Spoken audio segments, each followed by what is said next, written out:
ఏంటండి ఎలా ఉన్నారు? అందరూ బాగున్నారా? ఒక మనిషిని కదిలిస్తే చెప్పని ప్రాబ్లమ్ లేదనుకుంటా అండి. అన్ని ప్రాబ్లమ్స్ ఉన్నాయి మనుషులకి. ఒకప్పుడు మరీ ఇన్ని ప్రాబ్లమ్స్ ఉన్నాయి ఎంతైనా మేనేజ్ చేసేవాళ్ళు. ఇప్పుడు ప్రతి ఒక్కళ్ళని కదిలిస్తే ఏదో ఒక ప్రాబ్లమ్ చెప్తున్నారు. అలా తయారైంది. వాతావరణము అలా ఉంది. మనుషులు అలానే ఉన్నారు. సరే ఇవాళైతే బీరకాయ కూర చేసేస్తున్నాను. ఏం లేదండి సింపుల్‌గా శుభ్రంగా కడుక్కొని చెక్కు తీసేసుకొని కడుక్కున్న తర్వాత ముక్కలుగా కోసుకొని గ్యాస్ మీద ప్యాన్ పెట్టుకొని కొంచెం ఆయిలు, 2 మిరపకాయలు, జీలకర్ర, పసుపు వేసుకున్నానండి. కొంచెం మగ్గినాక బీరకాయ ముక్కలు వేసుకున్నాను. వేసుకొని మూత పెట్టుకొని ఒక 5 నిమిషాలు ఉడకనిచ్చానండి. తర్వాత వాటర్ అన్నీ దాని నుంచి ఇంకుతాయి. ఇంకిన తర్వాత కొంచెం సాల్ట్ వేసుకున్నానండి. రుచికి సరిపడా సాల్ట్ వేసుకొని ఒక 5 నిమిషాలు ఇంకొక 5 నిమిషాలు మగ్గనిచ్చానండి. మగ్గనిస్తే కూర దగ్గరికి అవుతుంది.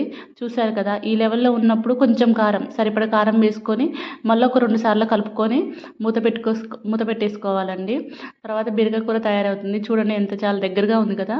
గుత్తుగా ఉంటదండి.